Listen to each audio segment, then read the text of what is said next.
Amados irmãos da Igreja Presbiteriana do Parque Jurema, quero saudá-los com a graça e a paz do nosso Senhor e Salvador Jesus Cristo.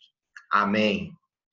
Meus irmãos, eu quero convidá-los para que vocês, juntamente comigo, possam abrir a palavra de Deus no livro de Levíticos.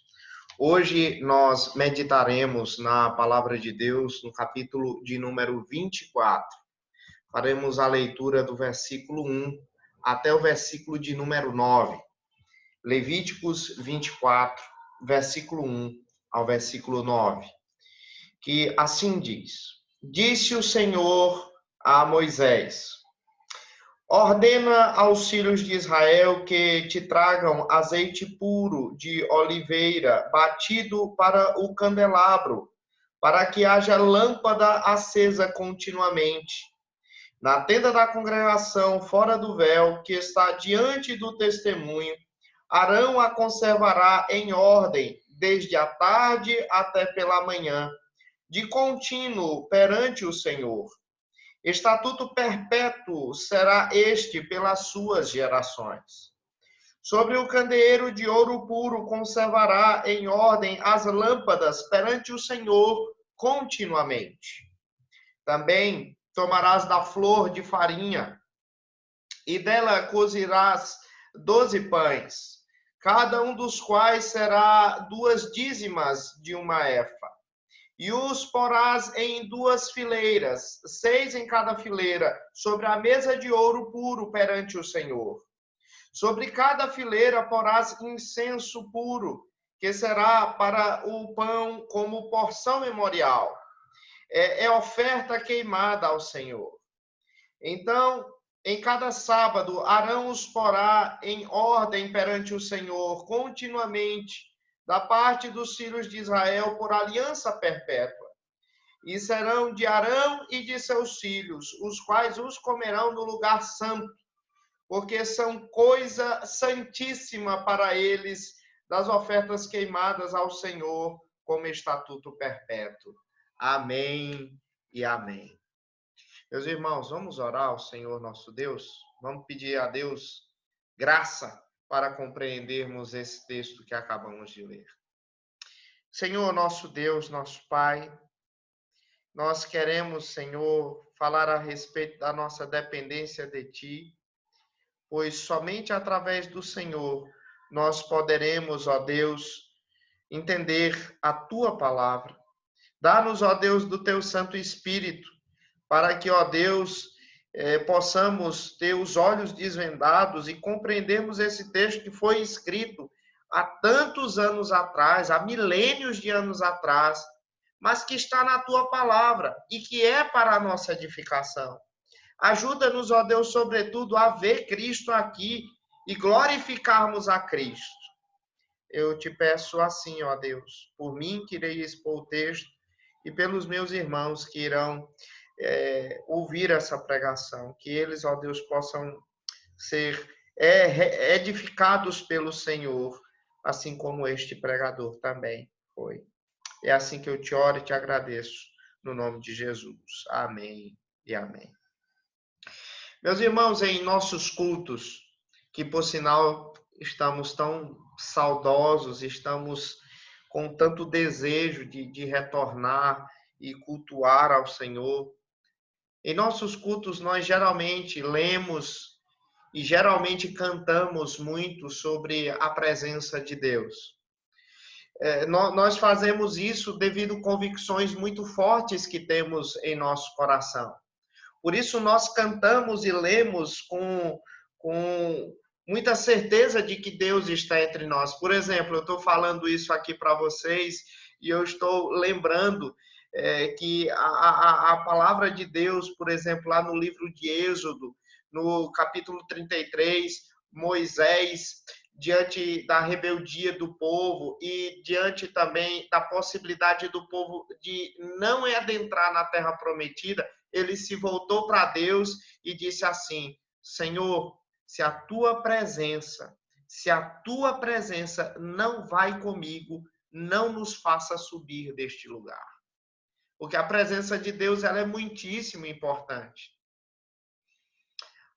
Você vai ver também vários hinos que nós cantamos, salmos também, por exemplo, o Salmo de número o Salmo de número 5, se eu não me engano. Meu refúgio está em Deus. Como podes me dizer qual ave foge ao monte seu, assim fujas também.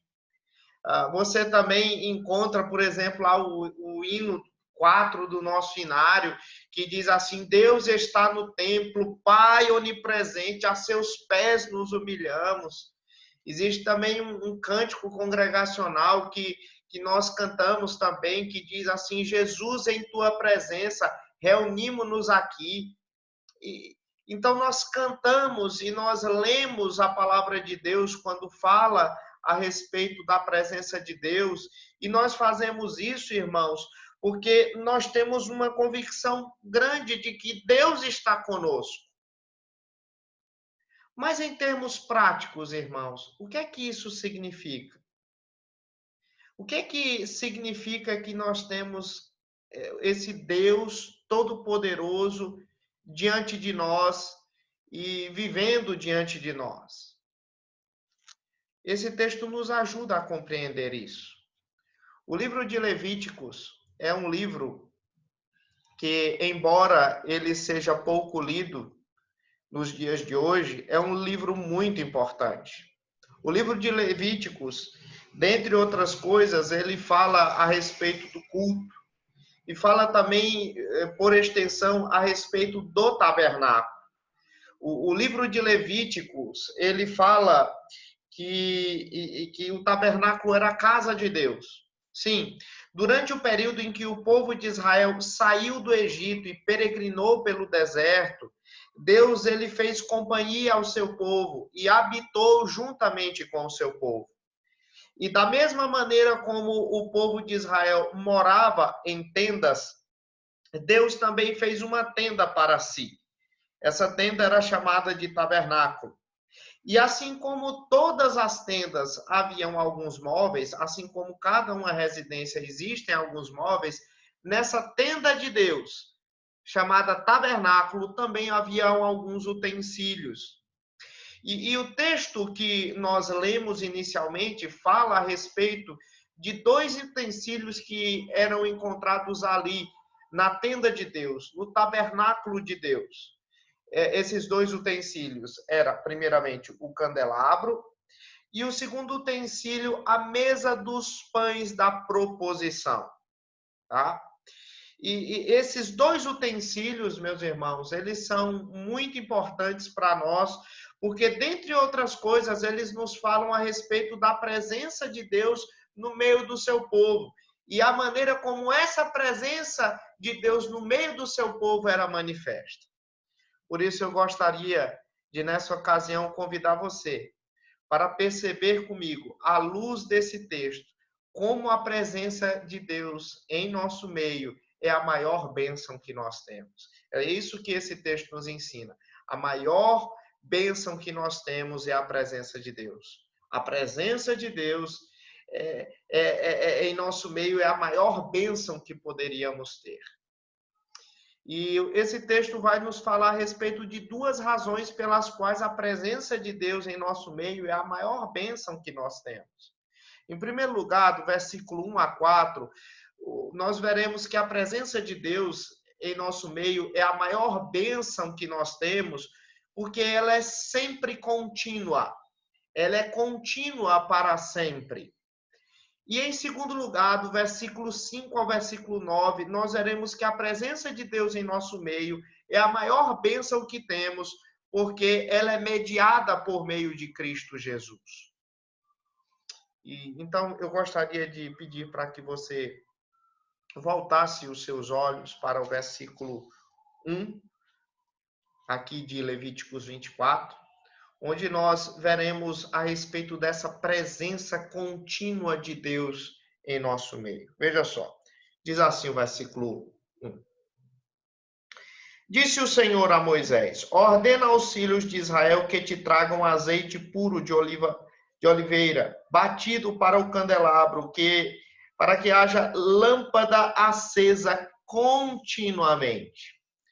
Meus irmãos, esses versículos aqui, eles são instruções que Deus havia dado a Moisés a respeito do suprimento de azeite para o candelabro. Havia um candelabro lá dentro do tabernáculo, da casa de Deus. Era um candelabro muito grande. Ele tinha, só para você ter ideia, em torno de 1,5 metros de altura. Esse candelabro, além de ser muito alto, ele também tinha uma aparência muito bonita. Diz a Bíblia que ele era em formato de uma árvore de oliveira, certo? E ele era todo de ouro, então era um candelabro muito bonito. E ele possuía 7 lâmpadas, ou 7 castiçais. E essas lâmpadas, esses castiçais, eles eram colocados através de 7 galhos, como se fossem galhos de oliveira, 7 braços como se fossem galhos de oliveira. 3 ficavam de um lado, 3 ficavam de outro lado, e na parte central você encontrava uma lâmpada, certo? Então era uma peça muito bonita. E esses cálices, portanto, eles eram esculpidos no formato de amêndoas também, a Bíblia fala a respeito disso. Então era uma grande obra de arte, era algo muito bonito. A Bíblia diz, a partir do versículo de número 3, que o sacerdote ele era responsável por abastecer esses 7 cálices com óleo de oliva, produzido a partir da azeitona. Veja só, versículo de número 3, versículo de número 3 e versículo de número 4. Diz assim: na tenda da congregação, fora do véu, que está diante do testemunho, Arão a conservará em ordem, desde a tarde até pela manhã, de contínuo perante o Senhor. Estatuto perpétuo será este pelas suas gerações. Sobre o candeeiro de ouro puro conservará em ordem as lâmpadas perante o Senhor continuamente. Perceba aqui, meus irmãos, que de acordo com esses versículos que lemos, o versículo 3 e o versículo 4, as lâmpadas, elas eram acesas ao anoitecer e elas ficavam queimando até amanhã, até o sol raiar, quando então elas eram apagadas. Arão, como sumo sacerdote, ele tinha a responsabilidade de assegurar que essas lâmpadas teriam azeite suficiente durante a noite inteira, de tal maneira que o fogo não viesse a cessar. E você percebe a importância disso pelo fato de que, nesses 4 primeiros versículos que nós lemos, 3 vezes, por 3 ocasiões, nesses 4 versículos, o texto diz que as lâmpadas do candelabro, elas deveriam estar acesas continuamente. Essa lâmpada, ela não podia, essas lâmpadas, elas não podiam apagar. A importância disso, irmãos, residia no simbolismo que estava aqui envolto. Esse simbolismo, ele mostrava que o Senhor Deus, ele estava sempre presente e ativo na tenda do tabernáculo, na tenda da congregação. Nenhum de nós dorme com luz acesa. Ou eu acho que a maioria de nós, se não todos nós que estão assistindo esse vídeo, quem sabe, dormem com a luz acesa. Ou com uma grande quantidade de claro. Mas aqui o texto está falando que à noite, lá no tabernáculo, aquela lâmpada ela ficava acesa continuamente. Porque a casa de Deus ela deveria estar sempre bem iluminada. Como dizia o salmista, é certo que não dormita nem dorme o guarda de Israel. Porque o Senhor Deus sempre está presente, ele sempre está ativo. Por isso, as luzes da sua casa sempre estavam acesas. Deus está constantemente presente e ativo no meio do seu povo. E sabe qual é a coisa mais maravilhosa nisso tudo? é que esse candelabro também, juntamente com suas luzes, eles prefiguravam o nosso Senhor Jesus Cristo. O Senhor Jesus Cristo, lá no Novo Testamento, no Evangelho de João, no capítulo 8, versículo 12, diz: eu sou a luz do mundo. E quando Jesus se encarnou e ele veio ao mundo, o apóstolo João diz que ele personificou a verdadeira luz de Deus, que dissipa toda a escuridão. Ele diz assim lá em João, no capítulo 1, versículo 9, a verdadeira luz que vindo ao mundo ilumina todo homem. Esse é Jesus. Mas a parte mais importante é que a luz era a vida e que essa vida era representada por Cristo. O apóstolo João diz que a vida estava nele e a vida era a luz dos homens. Ou seja, a luz ela representa a vida, porque sem luz não há vida. Mas Jesus Cristo é tanto a nossa luz quanto a nossa vida. De tal maneira que aqueles que rejeitam a verdadeira luz, Cristo Jesus, eles acabam, por assim dizer, em escuridão espiritual e em morte. O apóstolo Paulo reconhecia isso quando dizia que os ímpios, o Deus deste século cegou o entendimento deles, para que não lhes resplandeça a luz do evangelho da glória de Cristo. Está lá em 2 Coríntios, no capítulo 2. Somente o evangelho de Cristo pode transformar a cegueira espiritual de alguém em visão.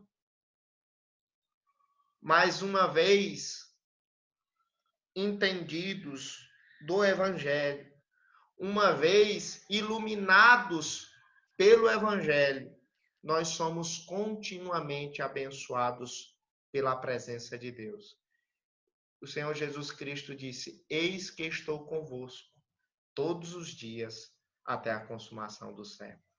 Essa é a grande bênção. O livro de Levíticos, no capítulo 24, versículo de 1 a 4, a primeira coisa que ele nos ensina é que a presença de Deus ela é sempre contínua no meio do seu povo. A segunda coisa que nós podemos aprender nesse texto a respeito da presença de Deus em nosso meio é que a presença de Deus ela é mediada por Cristo Jesus. É isso que o versículo 5 a 9 nos ensina. Diz assim o texto da palavra de Deus. Tá? Versículo 5 em diante. Também tomarás da flor de farinha e dela cozerás 12 pães, cada um dos quais será de 2 dízimas de uma efa. E os porás em 2 fileiras, 6 em cada fileira, sobre a mesa de ouro puro perante o Senhor.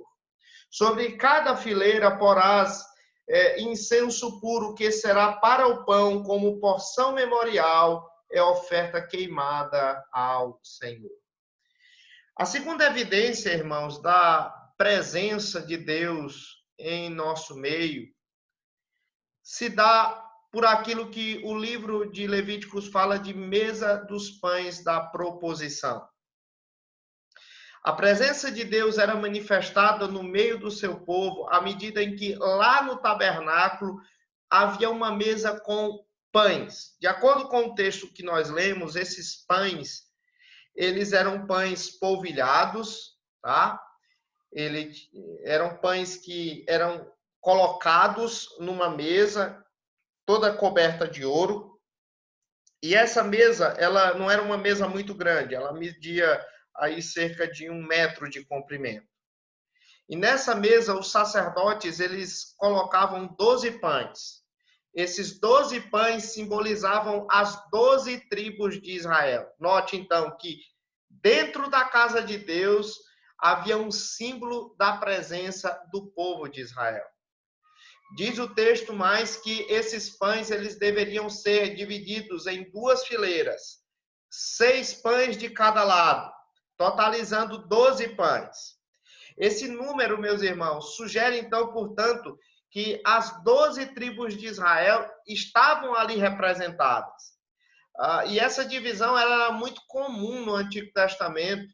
à medida em que o povo de Deus muitas vezes era colocado e dividido em 6 tribos cada. Se você ver, por exemplo, lá no texto de Êxodo, no capítulo 28, Deus disse a Moisés para usar 2 pedras de ônix para confeccionar as vestes sacerdotais. E nessas 2 pedras deveriam estar gravados os nomes de 6 tribos cada. Então, para cada pedra de ônix haveria o nome de 6 tribos, totalizando as 12 tribos de Israel. E interessante que o texto vai dizer, a partir do versículo 8, que esse procedimento de colocar os pães sobre a mesa deveria ser semanal. Veja só o versículo de número 8. Diz o versículo de número 8. Em cada sábado, Arão os porás em ordem perante o Senhor continuamente, da parte dos filhos de Israel, por aliança perpétua. O texto aqui está nos dizendo, meus irmãos, que todo sábado deveria haver uma reposição daqueles pães. E qual era o objetivo disso, irmãos? O objetivo disso era para que a comunhão de Deus com o seu povo fosse contínua, certo? Isso deveria ser justamente no dia de sábado, no dia que era separado para o culto na antiga aliança. Porque é durante o culto em que nós renovamos a nossa comunhão com Deus. Queremos ter comunhão com Deus? Então vamos para o culto. Porque é no culto que nós renovamos a nossa comunhão com Deus. E aqui, nesse ponto, é muito interessante nós notarmos a ligação que havia entre o candelabro e essa mesa dos pães da proposição. O texto lá de Êxodo, no capítulo 25, versículo de número 37, diz que as lâmpadas do candelabro, elas tinham uma posição especial. Veja só, Êxodo 25, 37. Também lhes farás 7 lâmpadas, as quais se acenderão para alumiar defronte dele. Interessante, né? Geralmente, os nossos candelabros, as luzes são voltadas para cima. Mas aqui Deus está dizendo que Moisés devia falar para Arão confeccionar o candelabro, mas com as luzes viradas assim para frente. E por que isso, irmãos? Porque aquelas luzes, elas deveriam iluminar a mesa dos pães da proposição. Sim, porque o candelabro, ele ficava de frente à mesa dos pães da proposição. Enquanto o candelabro ficava no sul do tabernáculo, a mesa dos pães da proposição ficava ao norte. De maneira que o candelabro, ele, com as suas lâmpadas, iluminava aquela mesa. E isso tudo tem um valor simbólico muito profundo na Bíblia. Na Bíblia, a luz e o fogo sempre foram representações da presença de Deus. Você tira, por exemplo, lá, um exemplo, quando o povo de Israel peregrinava pelo deserto, rumo à terra que Deus havia prometido aos patriarcas, a Bíblia diz que a presença de Deus era manifesta por meio de uma coluna de nuvem e também por uma coluna de fogo. Durante o dia, uma coluna de nuvem, ela protegia o povo do sol.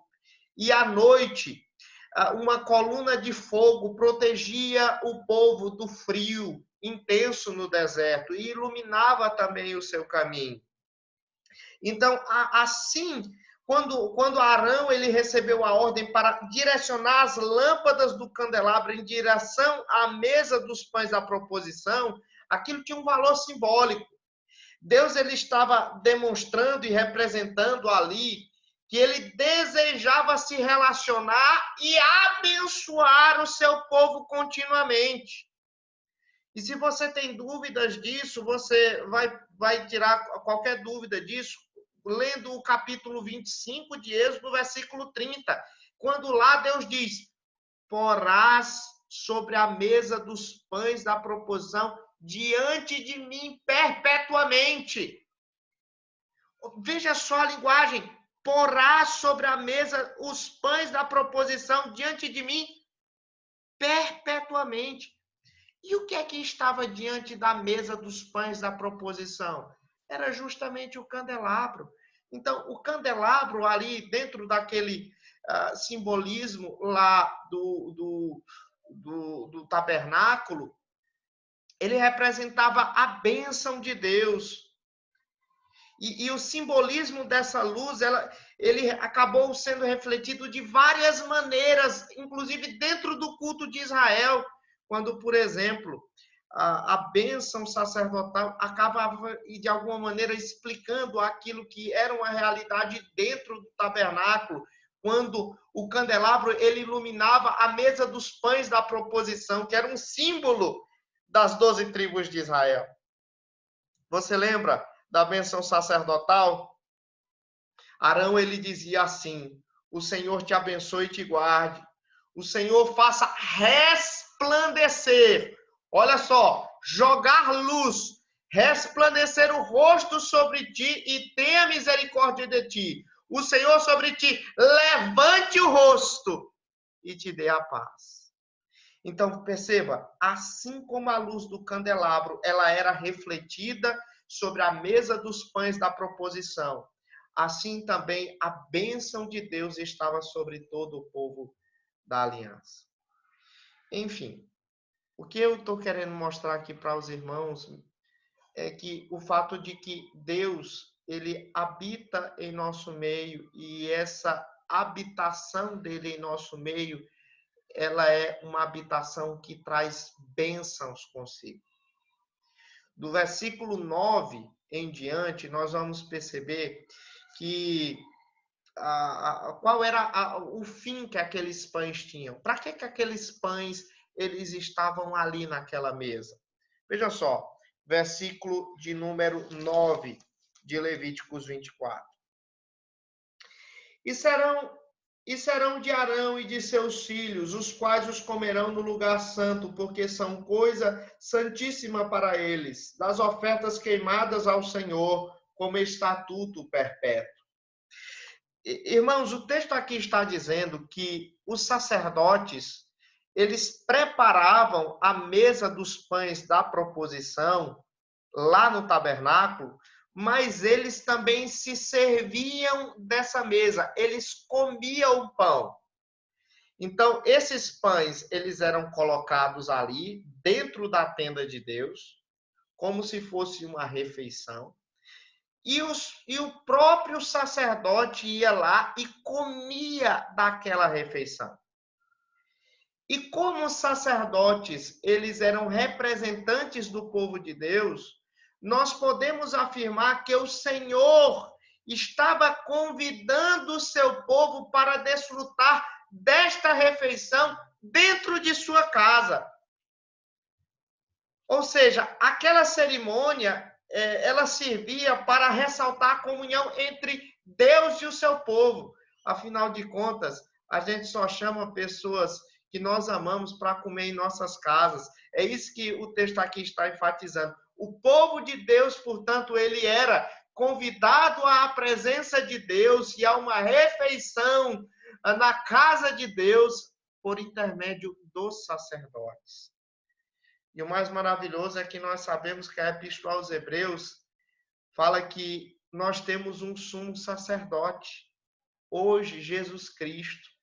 É por meio dele que nós temos comunhão com Deus, é por meio dele que nós temos aliança com Deus, é por meio dele que nós podemos, portanto, nos deliciar na presença de Deus.